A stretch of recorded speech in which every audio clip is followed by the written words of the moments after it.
Okay, Daniel in Illinois, working on your Striker 955.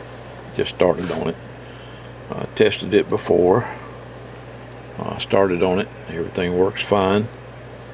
You can see I got the two capacitors out. I'm getting ready to install the bigger capacitors in their place. I've already switched out the filter.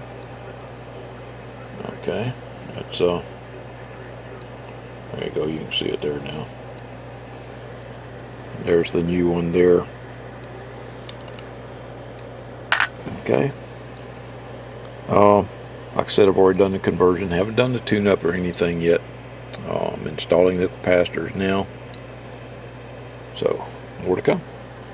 Oh, here's your SP1a. I almost forgot to do the video. Okay. Got the voltage regulator buffer filter upgraded from a 1000 to a 2200, 25 volt. Upgraded the DC input buffer filter from a 470 microfarad to a 2200 microfarad. Okay, so that'll give you a little more buffer when you're running those peaks and your voltage gets sucked on real hard. Alright, there's your new filter, tighter filter than the original. I'm getting ready now to install your SP1, but before I do that, I'm going to set the bias on all the finals and make sure that they do not eat themselves. Let's see, what do we got in here? It looks like a 520. Hard to see from this angle. Yep, IRL 520. Sure enough. And that's probably what's in these two. I guess they got tired of the 13 N10s burning up. And if you turn the bias voltage up too high on those, they will burn up. Okay, more to come. Okay, good thing I checked those. They were all set way too high. I don't understand why they do that. But these, the two finals were set over 4 volts. That guy was set over 4 volts, and he was right at 4 volts. And they won't last very long like that. Okay, more to come. Okay, I just finished tuning it up. Wanted to do that before I put the SP1a in there. Okay, I got a 100 watt slug on the RMS side, which is that left meter. I have a 250 watt slug on the peak side, which is the right meter. I've got the peak switch set to ×1. Okay, I just believe you get a more accurate reading by doing that. Alright. I'm on AM. RF power is all the way up.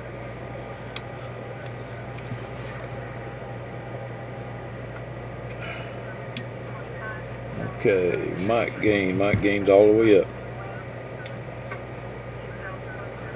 Okay. We're dead keying 20 watts. See, we're reading on that bottom scale over here.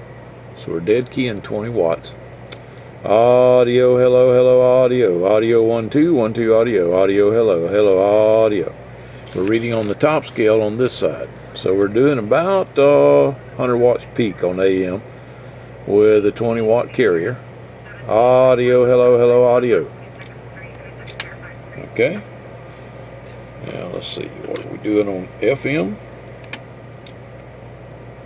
Almost 80 watts. I probably ought to turn that down a little bit. Let's run that back down to about 60 watts. Okay, now you're doing 60 watts on FM at full power. And let's go to sideband. Lower side.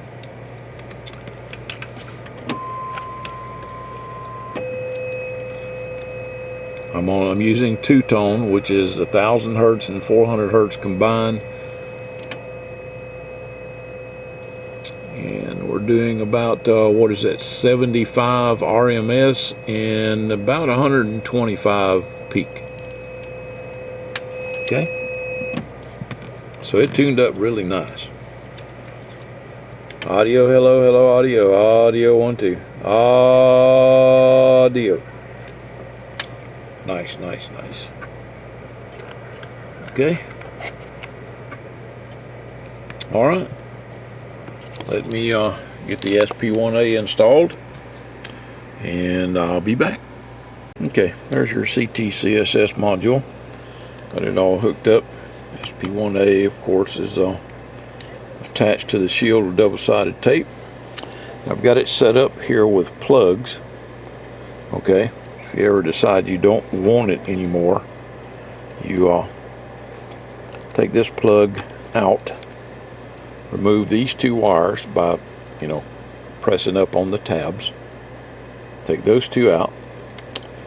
You take these 2 out by doing them the same way, and put them back into the empty holes that these came out of.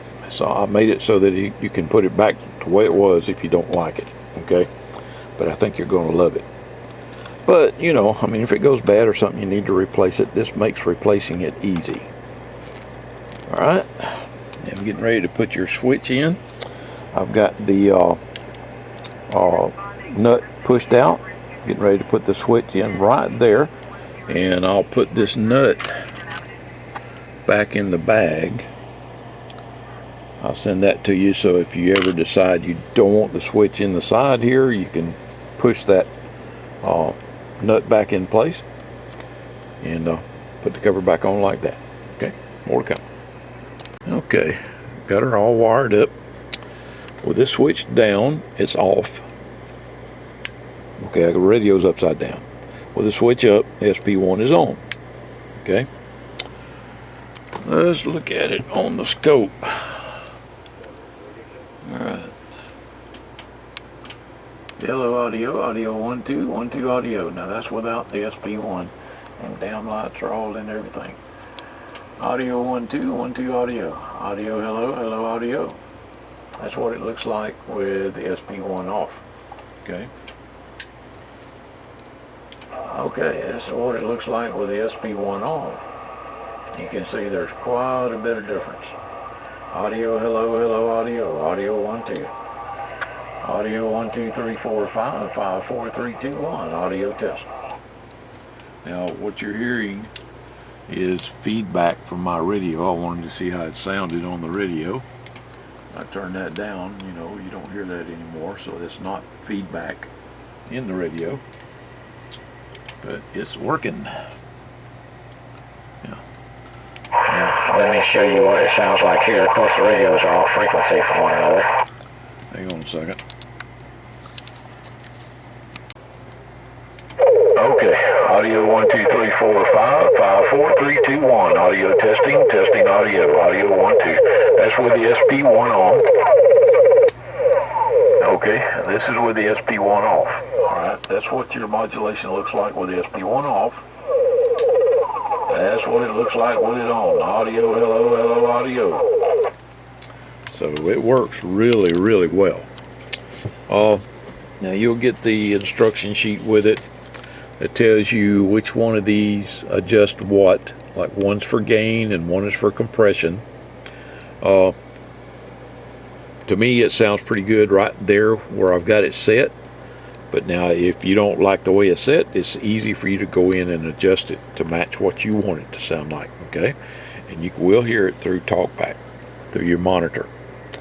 Okay, let me dress these cables up, and we're pretty much finished. Okay, wanted to show you how I got the wires all dressed. Okay.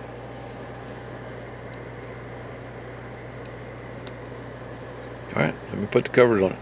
Okay, something else I wanted to show you. To take the cover, or to put the cover on, you start on this side. You stick the switch lever through the hole. Okay. And then help it over the edge on the other side to put it on. Okay. Just like that. See? The switch is right in the middle of that hole there. Okay, to take it off, you do just the opposite. Grab it in that back corner, lift it up, use your thumb to pry up as a brace on the heatsink to pry the cover up, and it pops right off. Okay, got her all hooked up. There's your switch there on the side. Down is off, up is on. I'll look and see if I don't have a SP1 label to put on there for you. There's the pressed in nut. You can't hardly see it, can you? Anyway, there's the nut and screw where we have the switch mounted.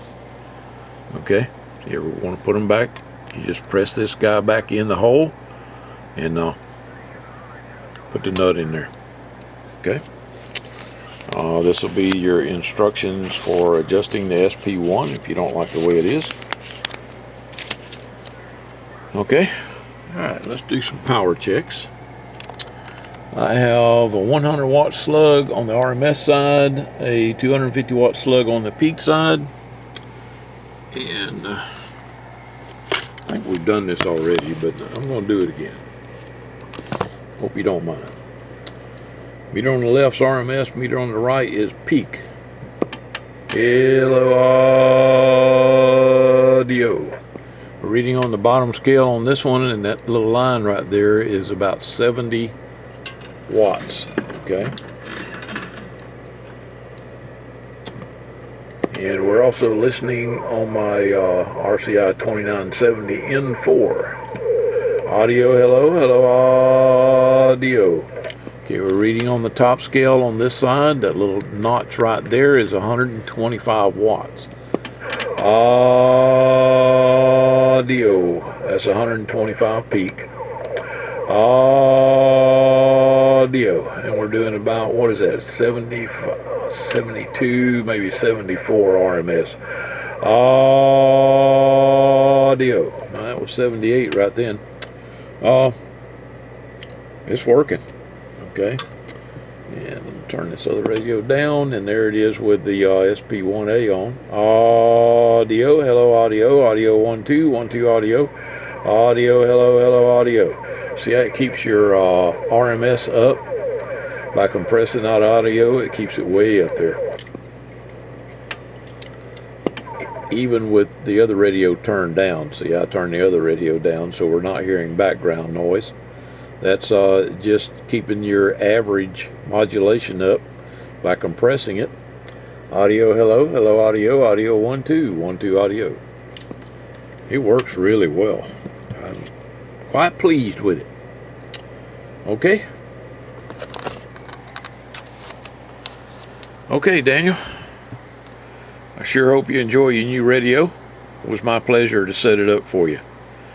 I believe I'm working on a 29 LTD for you next. Yes, I know I am. All right. Okay. 7-3, everybody.